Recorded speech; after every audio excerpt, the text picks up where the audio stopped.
네, 안녕하세요. 대한결핵 및 호흡기학회와 비욘드가 함께하는 건강한 숨, 행복한 삶 시간입니다.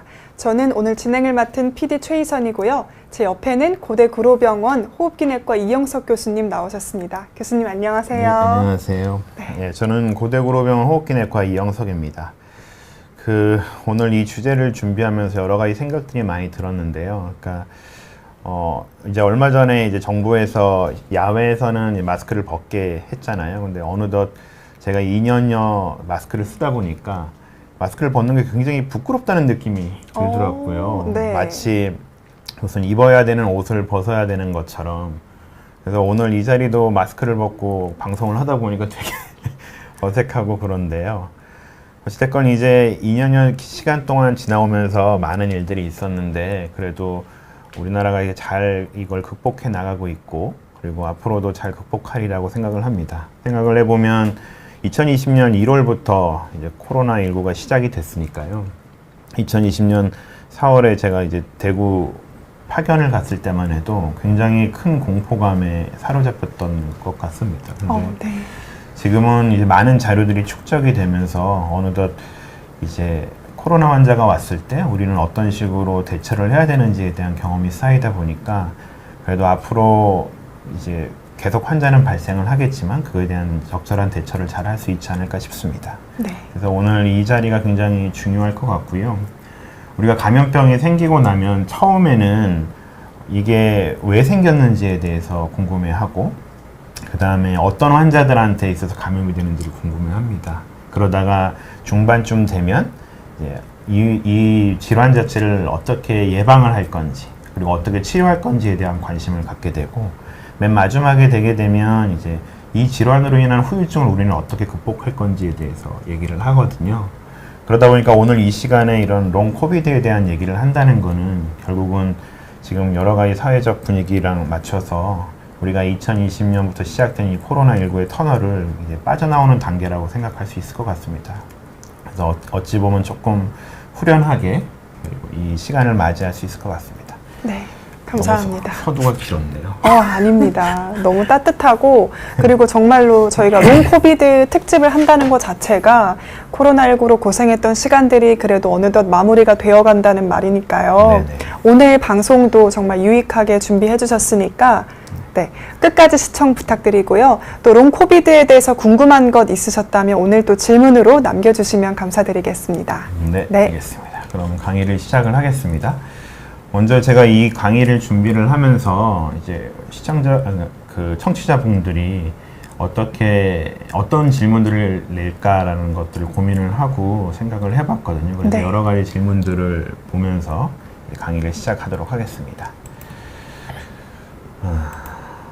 처음 질문은 정말 코로나19가 종식되었는지에 대해서 되게 궁금해 하실 것 같아요. 그러니까 이제 정부에서 방역 지침을 많이 풀고 있고 그러다 보니까 대부분의 사람들이 이제 코로나에서 완전히 벗어났구나, 이제 해외여행도 할 수 있고 우리는 다시 예전의 세계로 돌아갈 수 있겠구나 이런 생각들을 많이 하거든요. 네. 근데 정말 이런 코로나19가 종식되었냐에 대해서 모든 사람들한테 질문을 하다 보면 전문가들은 항상 아직은 아니다라는 말을 합니다. 네, 그거에 대해서 좀 보시면요.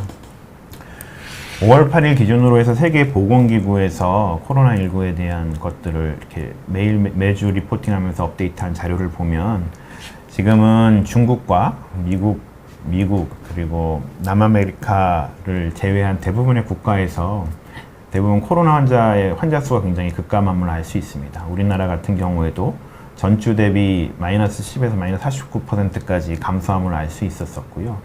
그러다 보니까 이제 코로나는 우리한테서 이제 한 발치 멀어진 것이 아닌가라고 생각을 할 수 있는데 코로나 바이러스는 RNA 바이러스입니다. 그러다 보니까 변이 바이러스가 생길 수 있고 이런 변이를 통해서 이런 코로나 감염증이 지속될 가능성을 배제할 수가 없거든요. 그러다 보니까 전문가들은 코로나19는 여전히 끝나지 않는 숙제가 될 것이다 라고 얘기를 하고는 합니다. 지금까지 밝혀진 변이에 따르면 보시는 바와 같이 알파 변이, 베타 변이, 감마 변이가 있었고 작년에 한참 유행했던 델타 변이가 있었고 이제 올해 들어서 오미크론 변이까지 지속을 했었고요. 신문에서 보면 델타와 오미크론 변이가 합쳐진 델타크론, 마치 무슨 SF 영화 제목 같은 얘기인 것 같은데, 이런 델타 크론이 등장할 거라는 얘기도 있고, 새 코로나 변이인 XE가 출현을 한다는 얘기도 있습니다. 이 코로나 바이러스 자체가 워낙에 이제 RNA 바이러스로 굉장히 많은 모습들을 변화시키기 때문에 이런 변이는 지속이 될 거고, 이런 변이에 따라서 계속 앞으로도 코로나는 지속이 될 가능성이 굉장히 높습니다. 바이러스 감염에서 볼 때 가장 중요한 건 감염력과 동력인데요. 감염력이라는 거는 바이러스가 이제 인체에 얼마나 감염을 시킬 수 있느냐는 그런 것들을 보는 거고, 동력이라는 것은 인체에 들어왔을 때 여러 가지 장기 부전을 일으키면서 그러니까 사망에 이를 만큼 환자를 나쁘게 만들 수 있는 그런 치명률을 얼마나 올리냐를 보는 게 동력인데요. 대부분의 이제 진화론적인 관점에서 보면 바이러스라는 병 자체는 결국은 숙주가 있어야만이 살 수 있는 그 병이 개체거든요. 그러니까 인간이라는 숙주가 없이 그냥 공기 중에 배출된 바이러스는 시간이 지나면 소멸할 수밖에 없습니다. 그래서 바이러스 입장에서 보면은 너무 동력이 세지면 결국은 우리가 이렇게 지금 2년 동안 해왔던 사회적 거리두기나 마스크나 뭐 이렇게 인간들이 굉장히 인체 내로 들어오는 거를 방해하는 여러 가지 행위들을 할 수밖에 없잖아요. 그러다 보니까 바이러스 입장에서는 자기들이 살아남으려면 동력은 떨어뜨리고 감염력은 확대되는 쪽으로 갈 수밖에 없다라고 합니다. 그래서 앞으로의 변이도 마찬가지로 점점 감염력은 세질 거고, 대신에 그 감염이 됐을 때 동력은 조금 떨어질 거라고 생각을 해서 우리가 예전에 굉장히 경험이 없을 때 많은 환자들을 잃었던 그런 경험들이 다시 돌아가지는 않을 것 같다는 생각이 많이 들고요. 네. 대신에 그런 변이를 통하다 보면 시간이 지나면 이런 감염력과 동력이 합쳐진 변이가 생기는 해가 생길 수 있습니다. 네.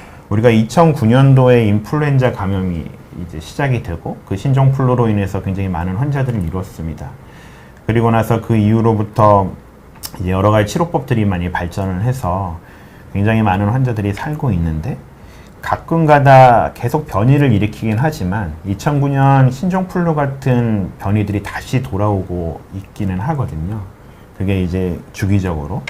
코로나19도 마찬가지일 것 같습니다. 이제 앞으로도 계속 겨울철만 되면 이 코로나19 감염이 반복될 가능성이 많지만, 보통의 경우는 감염력은 높지만 동력은 떨어지는 별거 아닌 일반적인 감기 같은 증상을 보이다가 어느 해에는 갑자기 감염력과 동력이 합쳐진 개체로 변화를 해서 우리를 괴롭힐 수 있다는 점을 생각을 해보면 이런 것들에 대한 대비가 굉장히 중요할 것 같고요. 이제 나중에 얘기를 드리겠지만 이런 것들을 전부 다 방어하기 위해서 우리는 어떻게 대처를 해야 될지에 대해서 말씀을 드릴 예정이니까 끝까지 방송을 봐주시기 바랍니다. 두 번째, 코로나19 후유증이란 무엇인지에 대해서 말씀을 드리겠습니다. 혹시 주변에 코로나19 감염자가 있나요? 제가 감염이 되었습니다. 아, 그런가요? 네. 지금은 증상이 있으신가요? 근데 저도 한 2달이 된 것 같아요. 이제 완치를 한 지는. 완치라고 해도 되는지 모르겠어요. 근데 그러고 나서 조금 달라진 게 있다면은 발성 연습 같은 거를 할 때 좀 호흡이 딸린다 이런 기분이 좀 들더라고요. 이런 것도 혹시 후유증인가요? 그거는 검사를 해봐야 될 것 같은데. 알겠습니다. 대부분의 환자들이 이제 오미크론 감염이 되면서 굉장히 많은 환자들이 발생을 했고, 예전에는 이제 60세 이상의 고위험군 환자들이 대부분 병원을 많이 방문했었는데, 최근에 이제 젊은 사람들의 감염이 증가하면서부터 이제 이런 증상들, 비슷한 증상들을 호소하면서 병원을 방문하는 사람들이 많습니다.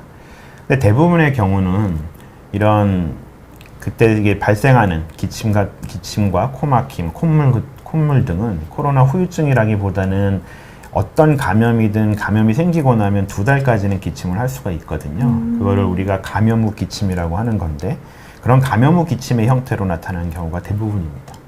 근데 이제 그게 2달 이상은 지속이 되지는 않고 있어서 결국은 그 이상 지속이 된다면 이런 코로나19 후유증에 대해서 한번 고민을 해볼 필요는 있을 것 같고요. 네. 우리가 질병관리청에서 이제 코로나19 후유증에 대해서 정의를 내리는데, 이게 각 나라마다 아직까지는 정의가 확립되어 있지는 않습니다. 이제 어떤 나라 같은 경우는 한 달 이상 증상이 지속되는 경우를 코로나19라고 하고, 코로나19 후유증이라고 하고, 어떤 나라는 2달까지 증상이 지속되면 코로나19 후유증이라고 한다, 이런 얘기들을 하고 있는데, 우리나라 질병관리청에서는 결국 진단이 되고, 그러니까 증상이 발생을 하고 3개월째 상태를 본 다음에 그때까지 코로나19 때 생긴 증상이 지속이 되거나 아니면 새로운 증상이 발생을 하면 그걸 코로나19 후유증이라고 얘기를 합니다. 그래서 이렇게 최소 2개월 이상의 증상이 발생을 해야 코로나19 후유증인 거고요. 일반적으로는 피로감, 호흡곤란, 우울, 불안, 인지저하 등 여러 가지 증상들이 보고가 되고 있습니다. 이거는 이제 코로나19 감염이 되고 나서 일어나는 것들을 보여드리는 건데요. 보통은 이렇게 코로나19 감염이 되고 나서는 별다른 증상 없이 잠복기를 거치다가 이후에는 이제 증상이 발현을 하고 쭉 이렇게 바이러스에서, 그러니까 PCR에서 포지티브가 될 만큼 바이러스 배출이 굉장히 많이 되는 시기가 있습니다. 그러다가 한 2, 3주 정도 지나게 되면 바이러스 배출이 줄어들게 되고요. 이제 한 달쯤 되면 거의 바이러스 배출은 되지 않는다라고 돼 있고, 그 이후에 3개월쯤 되다 보면 이런 여러 가지 증상들의 후유증을 보여줄 수 있습니다. 질병관리청에서 얘기하는, 그러니까 지금까지 코로나 후유증이라고 얘기되는 증상으로는 두통, 집중력 장애, 저하, 그 다음에 인지장애, 수면 문제, 그 다음에 발열, 기침, 탈모, 발진, 그 다음에 호흡곤란, 두근거림, 복통, 설사, 이런 것들이 있고요. 여성들 같은 경우는 생리주기가 변동되는 일도 있다고 얘기를 하고 있습니다. 그럼 이런 코로나19 후유증은 왜 생길까요? 바이러스가 계속 남아있어서 그런 거 아닐까요? 아직까지는 여러 연구에서 많은 얘기들이 있지만 아직까지 확립된 원인은 없습니다. 결국은 말씀하신 것처럼 바이러스가 그 장기 내에 여전히 지속하고 있기 때문에 그것 때문에 이제 이런 후유증이 나타난다는 얘기도 있고, 이런 바이러스가 이제 쭉 이렇게 확대가 될 때 일어났던 여러 가지 염증 반응들이 장기 부전을 일으키면서 그걸로 인한 후유증이 생긴다라고 얘기가 되는 경우도 있거든요. 그래서 여기 보시는 바와 같이 과민 면역 반응이나 아니면 바이러스 특이 반응, 조직의 바이러스 지속 등이 이런 코로나 후유증을 나타낸다고도 합니다. 실질적으로 중국에서 이렇게 부검을 한 이제 케이스를 발표한 적이 있는데, 거기서 보면 폐 한쪽 구석에 이제 코로나 바이러스가 있다라는 보고도 있거든요. 그래서 말씀하신 것도 틀린 바는 아닌데 다른 염증 반응이나 이런 것들로 인해서 생성될 수 있습니다. 네. 우리가 이제 염증 반응으로 인해서 이런 후유증이 생긴다라고 가정을 하면 결국은 염증 반응이 굉장히 심한 사람들한테 후유증이 생길 가능성이 굉장히 높겠죠. 그러니까 코로나에 감염이 되고 증상이 굉장히 심했던 분들이 이런 코로나 후유증이 더 많이 온다라고 생각을 하시면 되는 거고요. 네. 우리가 지금까지 여러 가지 데이터들, 여러 가지 언론사들이 얘기하는 굉장히 많은 퍼센트의 이제 후유증에 대한 얘기들은 60세 이상의 고위험군 환자들을 대상으로 한 연구들이 대부분이기 때문에 60세 이하의, 그다음에 동반 질환을 갖고 있지 않은 젊은 사람들, 그런 사람들이 이제 한 2, 3일 정도 열이 나고 그다음에 한 일주일 정도 격리했다가 회복된 사람들도 얼마나 많은 후유증이 생기는지에 대한 데이터는 아직까지는 없습니다. 다만 우리가 이런 메커니즘을 봐서 생각을 해보면 그런 환자들은 증상 자체가 심하지 않는다는 건 결국 염증 반응이 적게 생긴다는 거고, 염증 반응이 적게 생긴다는 건 후유증이 생길 가능성이 굉장히 적어질 수 있다는 얘기죠. 질병관리청에서 60세 이하의 동반 질환이 없는 환자들을 대상으로 이제 이런 후유증에 대한 연구들을 진행을 하고 있습니다. 그래서 아마 올해 하반기쯤 되면 얼마나 많은, 그러니까 몇 퍼센트의 환자에서 그런 후유증들이 발생하는지, 그리고 어떤 후유증들이 주로 발생하는지에 대해서 말씀드릴 수 있지 않을까 싶습니다. 네. 코로나19의 후유증의 빈도에 대해서 알아보겠습니다. 코로나 후유증의 빈도는 아까 제가 말씀드린 것처럼 대부분의 연구에서는 60세 이상의 동반 질환을 갖고 있는 고위험군 환자들을 대상으로 연구를 진행을 했죠. 그러다 보니까 연구마다 대상자의 분포에 따라서 이제 후유증이 생기는 퍼센트가 다릅니다. 그래서 20에서 79% 정도라고 얘기를 하고 있고요. 이제 란셋 중국에서 발표한 자료에 따르면 피로나 이제 근위약, 그러니까 힘이 없는 증상, 그것이 한 63%에서 발생을 하고, 수면장애나 호흡곤란을 26%에서 발생을 하고 탈모, 우울, 불안이 한 22%, 11%에선 후각 이상, 그 다음에 9%에선 두근거림이나 관절통, 8%에선 식욕 감퇴 등이 일어난다라고 얘기를 하고 있습니다. 네. 우리나라에서도 이런 빅데이터를 이용해서 자료를 낸 적이 있는데요. 이거는 이제 건강보험공단의 자료를 이용한 거고, 코로나19가 걸리고 나서 병원을 방문한 사람들이 어떤 이유로 해서 방문했는지를 봤습니다. 그렇게 봤더니 보시는 바와 같이 대부분은 한 20% 정도, 19%의 환자에서 이제 이런 후유증이 생긴다라고 생각을 하고 있고요.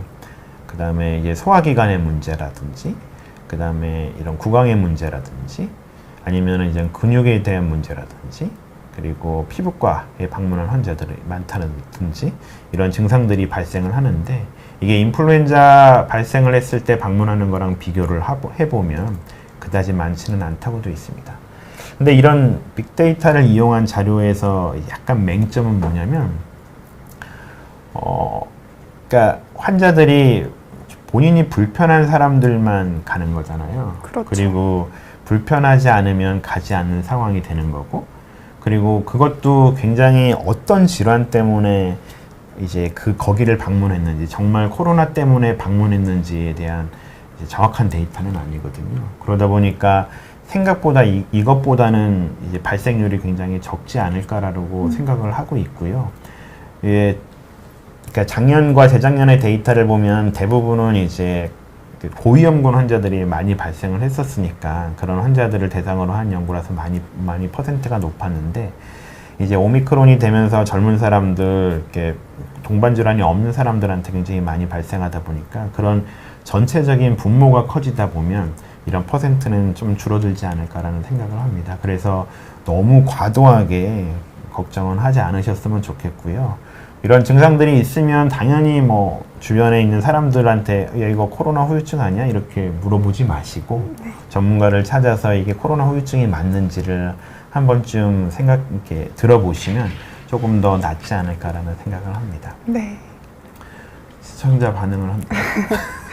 지금 증상들을 많이 얘기를 해주시고 계세요. 뭐 두부 외상님께서 피부 발진이 심하셨다고도 말씀을 해주셨고요. 네. 그리고 입맛도 없어졌다고, 뭐 호흡곤란도 있었고 불면증도 있으시다고 이렇게 또 말씀을 해주시고 계시고요. 그리고 5월 랭커님께서 면역력이 저하되면은 다시 걸릴 수도 있는지 질문도 주셨습니다. 네, 일단은 대부분의 경우는 코로나 바이러스가 코로에서 감염이 되거든요. 그래서 네. 후각을 마비시키거든요. 그래서 후각과 미각을 마비시키기 때문에 대부분의 이제 코로나 후유증을 겪고 있는 사람들이 이렇게 음식을 못 하는 거예요. 맛을 못 느껴서. 근데 제 주변에 그런 분들이 꽤 계셨어요. 그러니까요. 이게 엄마가 찌개를 해주셨는데 네. 그거를 그냥 먹었는데 이제 엄마가 그 김 버리려고 내둔 찌개인데 왜 먹었냐고 그러니까 냄새를 구분을 못한다고 네, 이렇게 맞습니다. 얘기하는 친구도 그래서 있었습니다.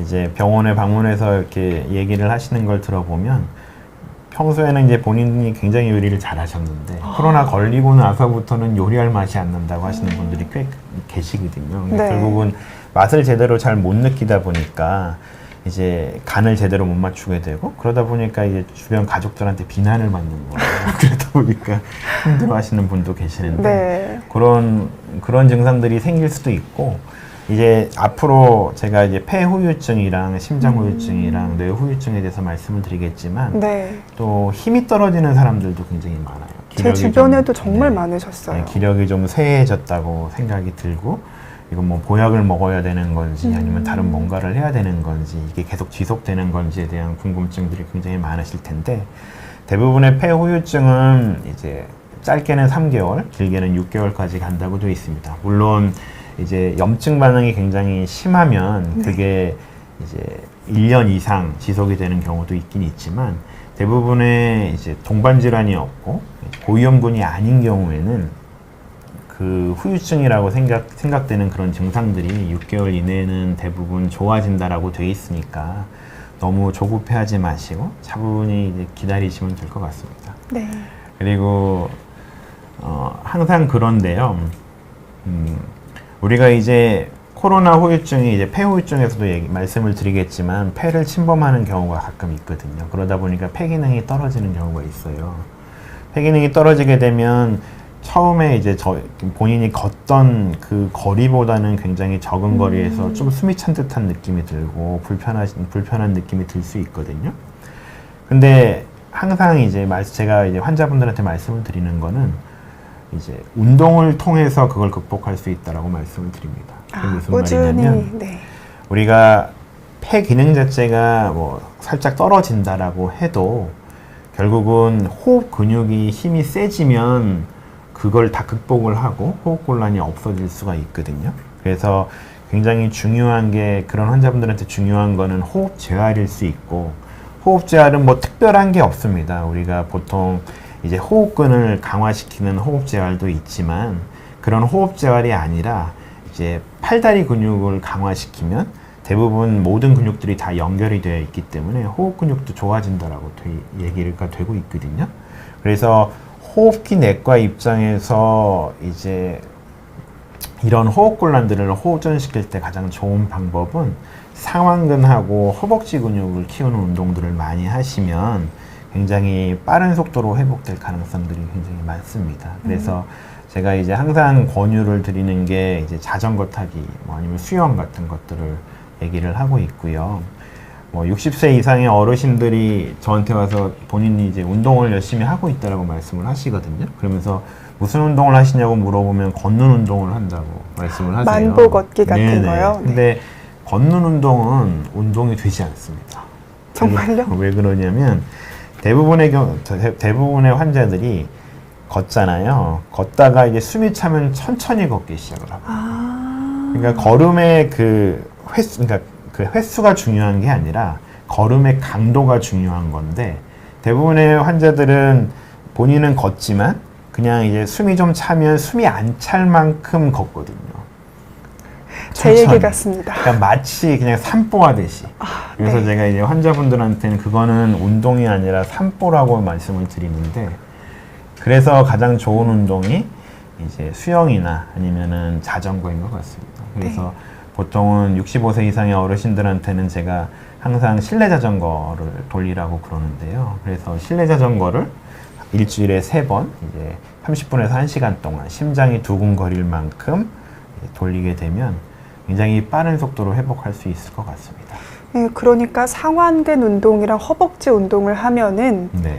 호흡기 재활에 도움이 된다라고 말씀해 주시는 게 맞나요? 네, 맞습니다. 그러면 네. 뭐 실내 자전거 혹은 헬스 네, 이런 네, 것들 네, 다 네. 포함하는 건가요? 네. 근데 이제 어르신들이 하기에는 헬스는 좀 불편하니까 네, 실내 자전거를 하는 게 가장 좋죠. 알겠습니다. 네. 또 다른 질문이 케이씨님 질문 받고 또 강의 이어가면 될 것 네. 같습니다. 65세 아버지께서 코로나 자가격리 2주 후에 너무 체력이 힘드셔서 수액도 맞으시고 또 그날은 또 괜찮으셨다가 10일 후에는 다시 힘들어 하신대요. 수액을 더 맞는 게 좋을지 질문 남겨주셨습니다. 수액을 맞는 것은 별로 좋지 않습니다. 아, 정말요? 그러니까 왜 그러냐면 기본적으로 이제 그러니까 수액은 약간 이제 주사를 맞고 있으면 좀 마음이 편안해지고 뭔가 좀 도움이 된다라고 느껴지잖아요. 근데 그 수액이 몸 안에 남는 비율은 1% 정도밖에 안 되거든요.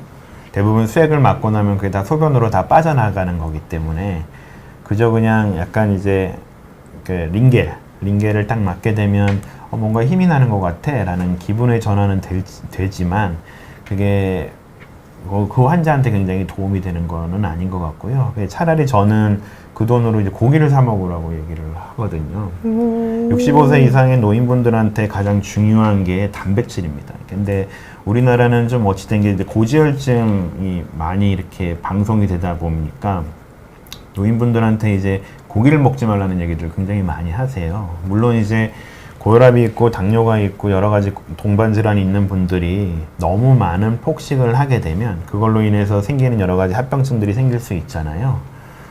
근데 그래서 제가 항상 이제 제가 고기를 많이 드시라고 말씀을 드리면 환자분들이 다른 병원에서는 먹지 말라고 하던데요. 혹시 뭐 네. 문제가 생기지 않나 이러거든요. 근데 거기에 이제 기본 개념은 고기를 드시고 운동을 하시면 되는 거예요. 드신 만큼 운동을 하면 살이 찌지 않습니다. 네. 근데 실질적으로 보면 너무 많이 이제 의사들이 뭐 그런 여러 가지 시기들을 제한을 하는 얘기들을 많이 하다 보니까 그러다 보니까 어르신들이 실질적으로 이렇게 체크를 해보면 단백질 이제 섭취량이 굉장히 적은 걸로 여러 가지 데이터들이 나오고 있거든요. 근데 우리가 기력이 쇠했을 때 우리가 기력을 찾게 해주는 건 단백질입니다. 그러니까 수액을 맞는 돈으로 고기를 사 먹는 게 좀 더 나으실 것 같고요. 와. 말씀하신 것처럼 뭐 바로 그날에는 좋아지셨다가는 기분상 좋아진 거죠.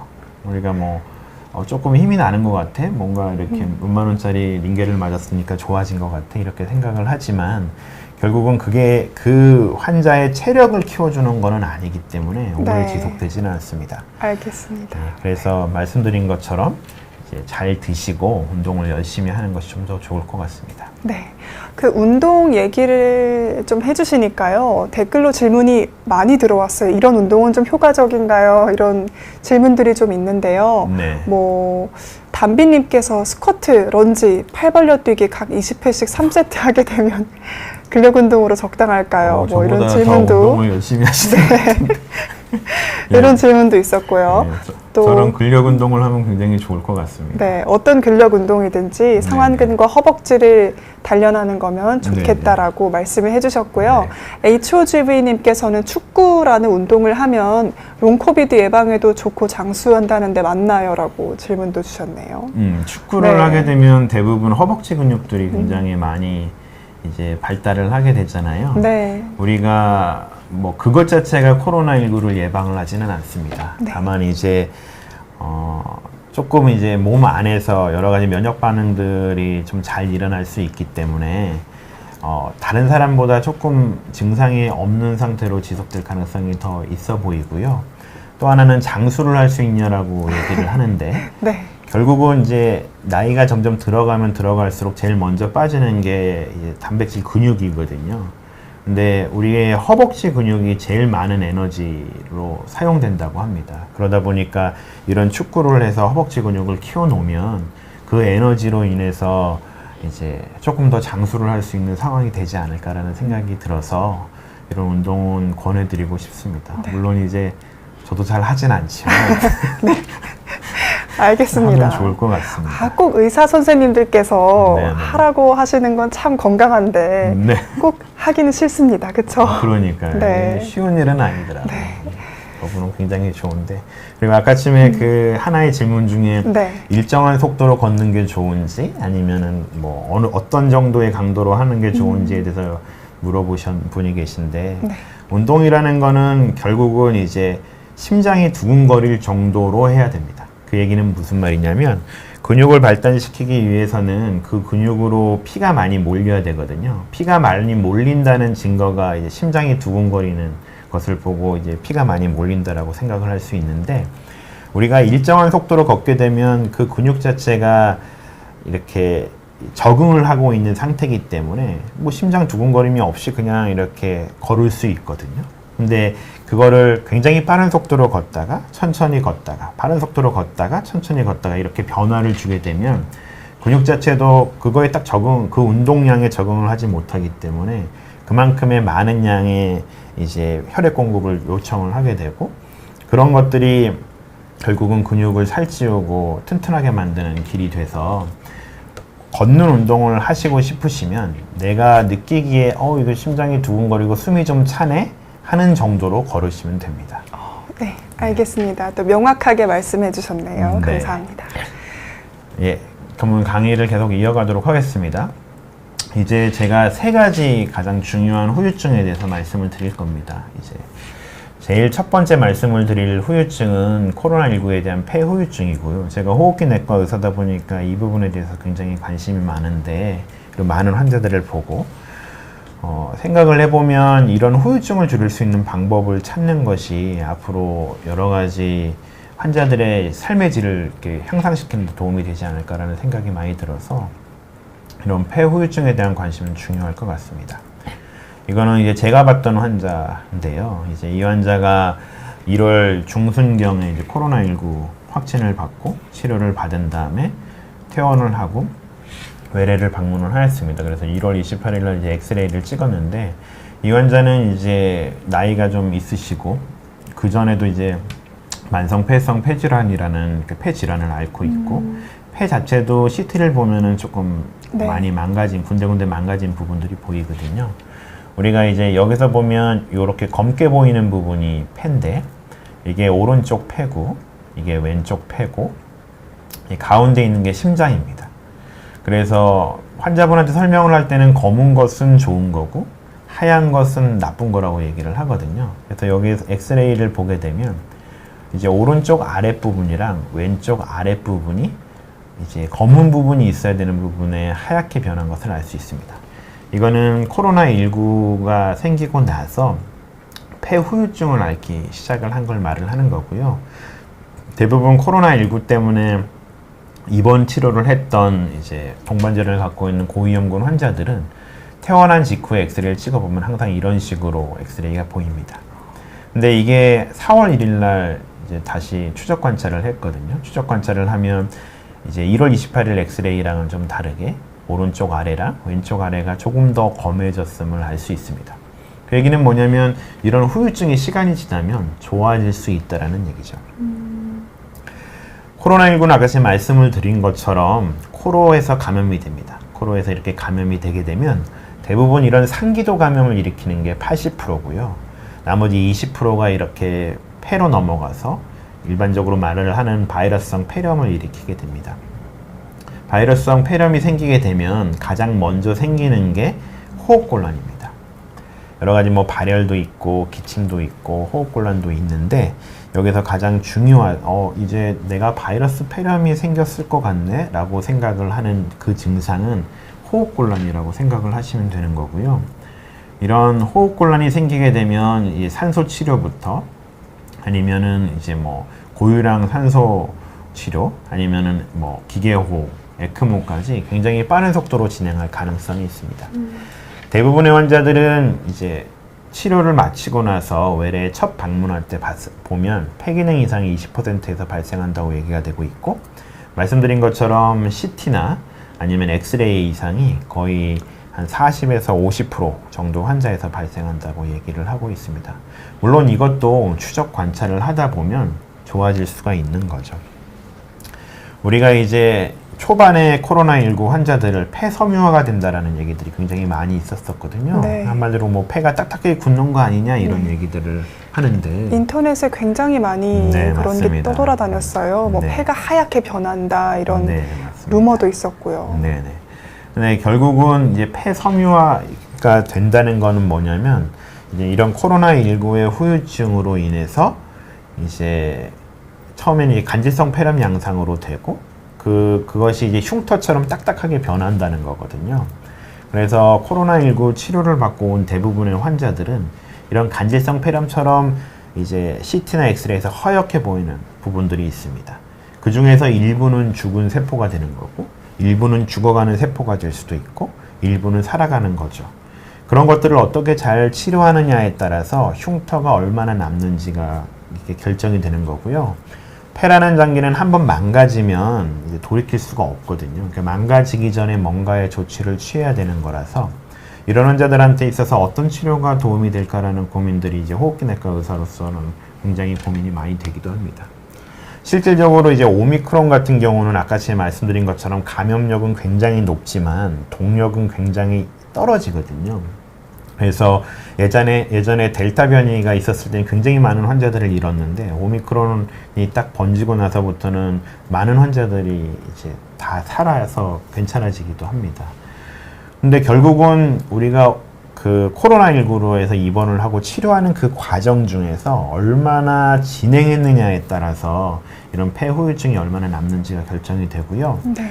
예전에 델타 변이가 있던 환자들 같은 경우에는 굉장히 빠른 속도로 급성호흡곤란 증후군이 진행이 되면서 에크모까지 넣고 뭐 여러 가지 뭐 스테로이드 뭐 여러 가지 약제를 썼음에도 불구하고 회복되지 않아서 결국 이런 폐 섬유화, 흉터가 대부분의 폐에 남게 되고 그래서 폐이식을 하는 경우도 생기기도 했었거든요. 그래서 그 입원한 기간 동안에 어떻게 치료하느냐는 굉장히 중요할 것 같고 초반에는 우리가 그런 경험들이 없고 그런 데이터들이 없었기 때문에 의사들이 굉장히 이제 황망하게 환자를 놓치는 경우가 꽤 있었는데 최근에는 많은 데이터들이 나와 있고 어떻게 치료를 해야 되는지에 대한 여러 가지 프로토콜이 있기 때문에 이런 것들은 좀 더 줄어들 거라고 생각이 들고, 특히나 이제 앞으로 일어나는 여러 가지 변이들에서 감염력은 증가하지만 동력은 떨어질 가능성이 높아서 이런 폐섬유화에 대한 걱정들은 조금 덜으셔도 되지 않을까 싶습니다.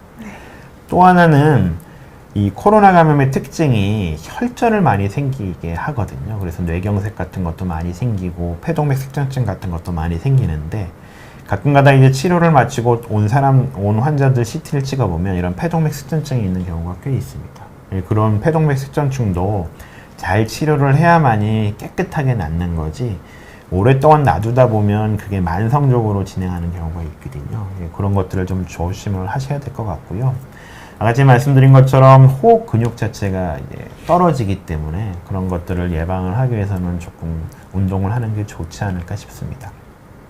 이런 폐후유증은 대부분은 이제 증상이 심한 경우, 아까 제가 말씀드린 것처럼 염증 반응이 심한 사람들한테 좀 더 많이 생기는 걸로 돼 있고, 보시는 바와 같이 이제 기계환기를 하는 환자들, 기계호흡, 입에 튜브를 넣고 기계호흡을 하는 환자들한테는 대다수가 이런 후유증들을 겪게 된다고 얘기가 되고 있고요. 젊은 분들 이제 이렇게 여러 주변에 있는 동반 질환이 없는 이제 젊은 분들한테 있어서는 대부분 무증상 감염일 가능성이 굉장히 많기 때문에 이런 분들은 이런 여러 가지 폐후유증에 대한 걱정은 조금 이렇게 놔두셔도 되지 않을까 싶습니다. 그럼 치료를 어떻게 할까? 이런 고민들이 생기잖아요. 네. 아직까지는 이런 폐후유증에 대해서 어떻게 치료를 해야 될까라는 것들에 대한 연구들은 별로 없습니다. 물론 일부 연구에서 이렇게 이제 처음 내원했을 당시에 간질성 폐렴처럼 보이는 환자들한테 스테로이드를 한 3주에서 한 달 정도 사용을 하고 나면 추적 관찰한 CT나 엑스레이에서 굉장히 많이 호전된다는 보고들도 있거든요. 물론 이제 스테로이드라는 약제가 양날의 검 같은 거라서 염증 반응을 줄여서 폐섬유화, 그러니까 흉터가 생기는 거는 막을 수 있지만 그 외에 골다공증, 당뇨, 감염에 취약해지는 여러 가지 증상들을, 여러 가지 문제들을 야기할 수 있기 때문에 이런 환자들한테 쓸지 말지에 대한 이제 고민들은 굉장히 필요한 것 같고, 이것도 최근에 이제 여러 가지 데이터들이, 그러니까 연구들이 진행되고 있어서 이 부분에 대해서는 조금 더 고민을 해보고 나서 결론을 내려야 되지 않을까 싶습니다. 또 하나 이제 만약에 폐섬유화가 됐어요. 완전히 폐가 딱딱하게 이제 흉터로 남은 경우에는 피레스파라는 항섬유화제를 사용하는 경우도 있습니다. 피레스파라는 항섬유화제를 사용을 했더니 이런 것들이 진행이 좀 덜하고 폐기능의 감소가 좀 덜하다는 논문들도 있어서 이런 연구들이 쭉 되다 보면 정말 이렇게 하나의 프로토콜처럼 어떻게 치료를 하고 어떻게 예방을 하고 후유증은 어떻게 치료를 해야 되는지에 대해서 나오지 않을까 싶습니다. 또 하나 이제 폐동맥 색전증이 있는 환자들은 항응고제라고 피를 묽게 하는 약을 쓸 수가 있는 거고요. 호흡근 이약이 있는 환자들은 이제 이런 호흡 재활을 통해서 극복을 해볼 수 있을 것 같습니다. 네. 질문을 조금 받고 네. 갈까요? 이제 심장이랑 뇌후유증 설명 남았는데요. 질문을 좀 받고 가겠습니다. 교수님께서 좀 살펴보시고 질문 한 두세 가지 답을 해주시면 어떨까 싶은데요. 아니면 다 받아볼까요? 뭐 괜찮습니다. 네. 제일 눈에 띄는 게 살이 빠지는 증상이 나타나기도 한다는 것이 있는데요. 대부분의 경우는 이제 코로나19 감염 자체로도 근세포 손상들이 있습니다. 그러다 보니까 이제 근육세포가 이제 망가져서 그것 때문에 살이 빠지는 분도 계시긴 하는데, 그것보다도 대부분 코로나 후유증으로는 입맛이 없고, 그 다음에 무기력하고, 그런 여러 가지 것들로 식이 조절이 저절로 돼서 빠지는 경우가 대부분이지 않을까 싶고요. 그런 증상이 없음에도 불구하고 지금 말씀하시는 것처럼 한 7kg 정도 빠졌다라고 얘기를 하면 한번 병원을 방문하셔서 혹시 이런 후유증 말고 다른 원인으로 인해서 빠지는 것들이 있는지를 확인해 보시는 게 좋을 것 같습니다. 네, 알겠습니다. 그리고 민키님께서 완치 후에 또 확진자와 밀접 접촉이 되었대요. 처음 걸렸을 때처럼 목이 아프거나 하지는 않은데 귀가 좀 먹먹하시다고 하시네요. 이런 것들도 코로나19 후유증으로 볼 수 있는지 혹은 증상으로 볼 수 있는지 질문 주셨습니다. 한번 이제 완치가 되고 나면 대부분의 경우는 변이 바이러스에 노출되지 않는 이상 다시 감염되는 경우는 없습니다. 그러다 보니까 저 밀접 접촉을 했다고 해서 다시 또 코로나에 감염되고 그거에 대해서 문제가 생긴 것 같지는 않고요. 네. 워낙에 이제 그러니까 대부분의 코로나 감염 바이러스가 이제 코로에서 감염이 되는데 코로 감염이 되면 코 증상들이 되게 많이 생기거든요. 뭐 어떤 심한 분들은 부비동염이 생기기도 하고 콧물, 코막힘 같은 증상들이 생기기도 합니다. 근데 대부분의 귀는 코랑 연결이 돼 있거든요. 그러니까 워낙에 이제 해박적으로 보면 코와 귀는 연결이 돼 있기 때문에 코 증상이 심한 경우에는 귀가 먹먹한 듯한 느낌이 들 수가 있어요. 네.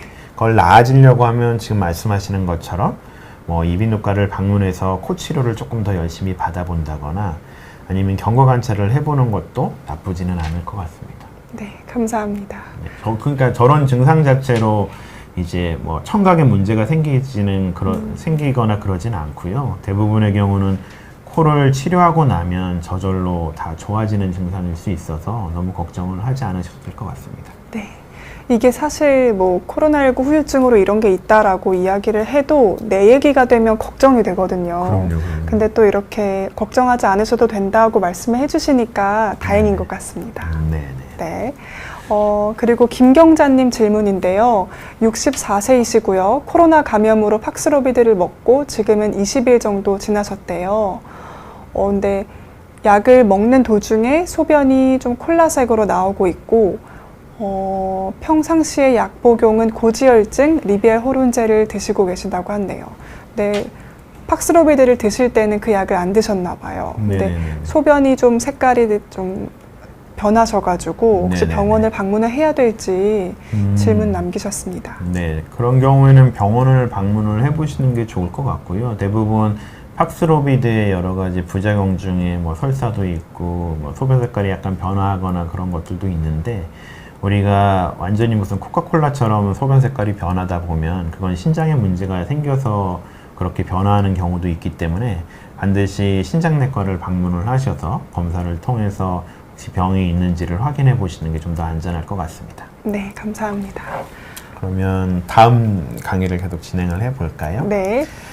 코로나19의 심장 후유증에 대해서 말씀을 드리겠습니다. 우리가 이제 코로나19가 생기고 나면 대부분 이제 심근염을 코로나19 바이러스로 인한 심근염이 생긴다거나 아니면 코로나19 자체가 심장 근육을 망가뜨려서 부정맥이나 아니면 여러 가지 관상동맥 질환 같은 것들을 이렇게 야기시킬 수 있거든요. 이제 그런데 그 빈도가 그렇게 높지는 않습니다.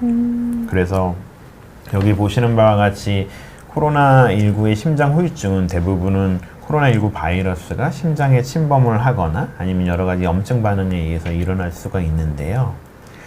그래서 급성기에는 이런 심장 근육 자체가 망가지는 증상이 있다거나 아니면 심장막을 싸고 있는 이런 심장막에 염증이 생긴다거나 아니면 워낙에 아까 제가 말씀드린 것처럼 코로나19 자체는 혈관에 혈전을 많이 발생을 시키기 때문에 그걸로 그 관상동맥이 막혀서 생기는 허혈성 심질환이 생긴다거나 그럴 수 있고 그 외에도 심장 근육 한 부분이 망가지게 되면 결국은 그쪽으로 해서 이제 부정맥이라는 건 심장박동이 한 번 뛰게 두 번 뛰고 두 번 뛰게 세 번 뛰고 지금 멋대로 뛰는 걸 말하는데 그런 것들도 생길 수 있고 심장 근육이 망가지다 보면 심장이 짜주는 힘이 떨어져서 숨이 차는 심부전이 생길 수도 있습니다. 네.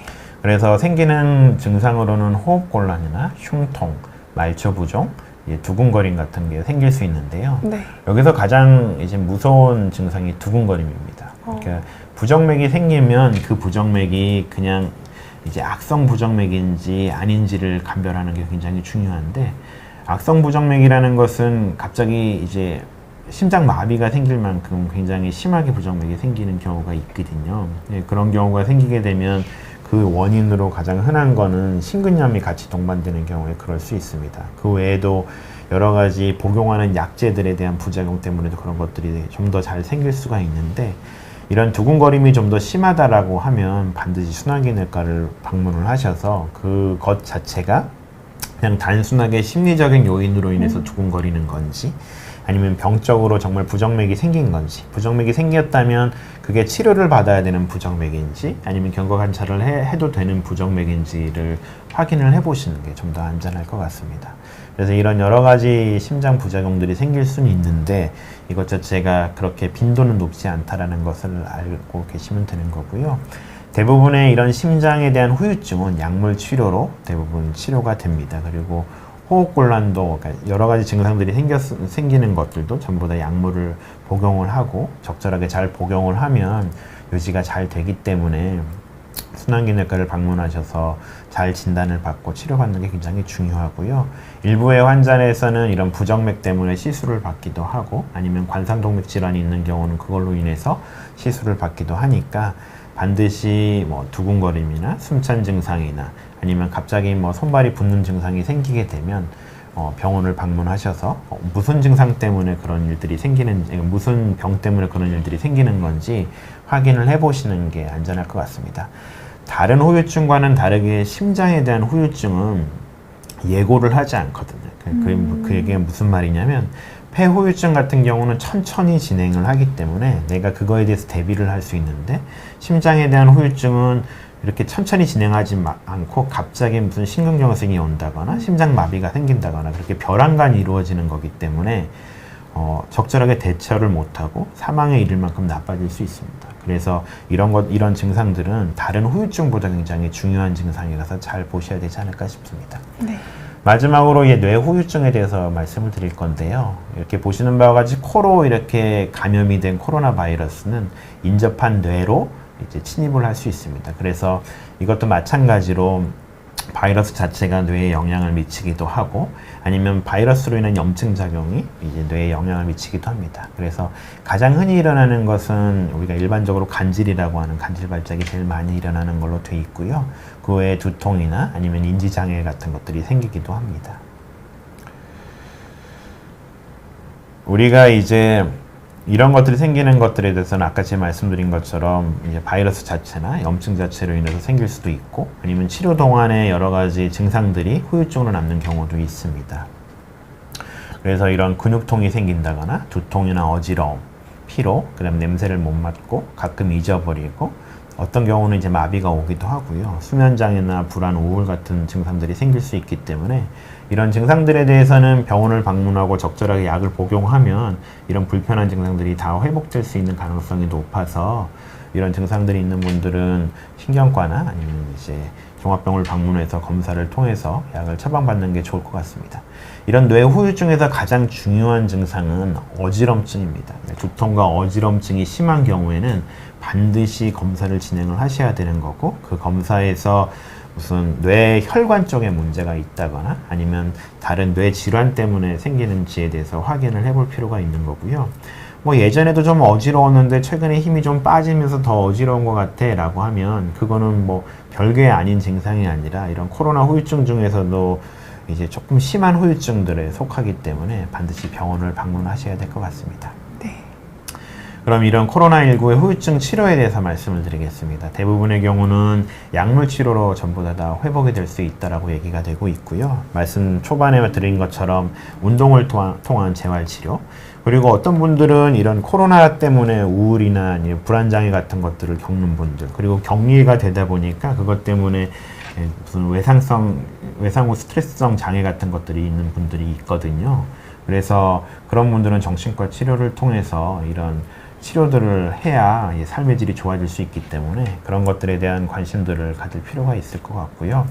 적어도 만약에 이런 증상들이 있으면 1년까지는 추적 관찰이 필요합니다. 그래서 그런 것들에 대해서 생각을 해줄 필요가 있고, 여기 병원을 가시게 되면 각각의 과에 따라서 여러 가지 검사들을 진행을 하고 진단이 되면 치료를 하실 수 있을 것 같습니다. 네.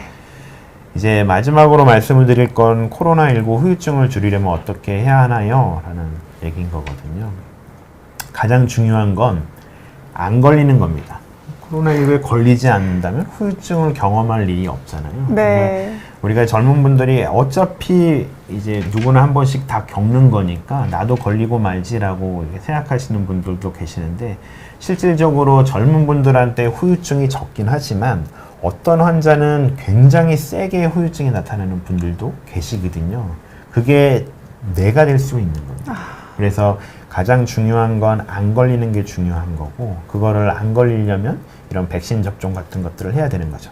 물론 이제 백신에 대한 여러 가지 부작용들이 있기 때문에 굉장히 불안하실 거라고 생각을 하는데요. 이런 백신에 대한 연구도 굉장히 많이 이루어지고 있어서 이제 우리가 독감 예방 접종처럼 앞으로도 매년 백신을 맞게 될 거거든요. 이렇게 백신을 맞게 되는 상황이 되게 되면 이제 질병관리청에서 공고하는 대로 백신을 맞는 것이 이런 후유증을 줄이는 데 가장 중요한 문제가 아닐까 싶고요.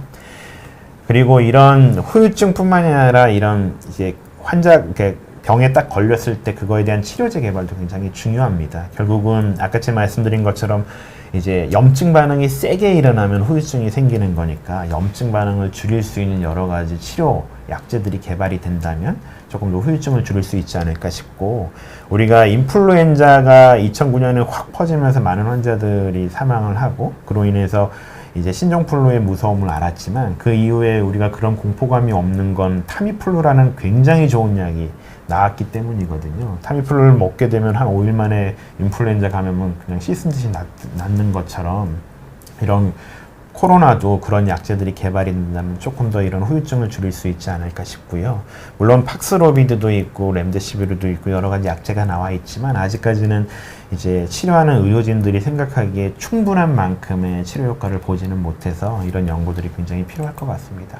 또 하나는 이렇게 정말 후유증이 생겼다면 그거를 그냥 방치하지 마시고, 아예 괜찮겠지, 뭐 시간이 지나면 다 좋아진다는데 좋아지지 않을까, 이렇게 생각하실 수 있잖아요. 그렇지만 정말 후유증이 이제 세게 남는 사람들은 그게 흉터처럼 남을 수 있기 때문에 흉터로 가기 전에 치료하는 게 중요해서, 만약에 3개월, 진단 후에 3개월 이후부터 이런 여러 가지 증상들이 계속 지속되는 것 같다면 반드시 병원을 방문해서 그 증상에 대한 이제 검사를 진행을 하고 진단을 받고 치료를 받는 것이 앞으로 일어나는 여러 가지 후유증들을 예방을 하고 삶의 질을 개선하는 데 도움이 되지 않을까 싶습니다.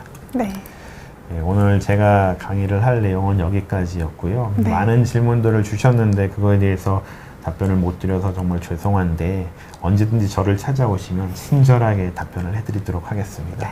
고대 구로병원 호흡기내과 이영석 교수님이셨습니다. 네. 긴 시간 또 이렇게 라이브로 강의를 해주셨는데요.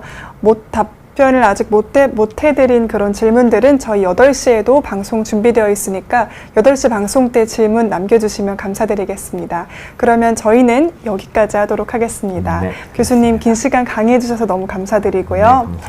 또 지금까지 시청해 주신 여러분 모두 감사드립니다. 감사합니다. 네, 감사합니다.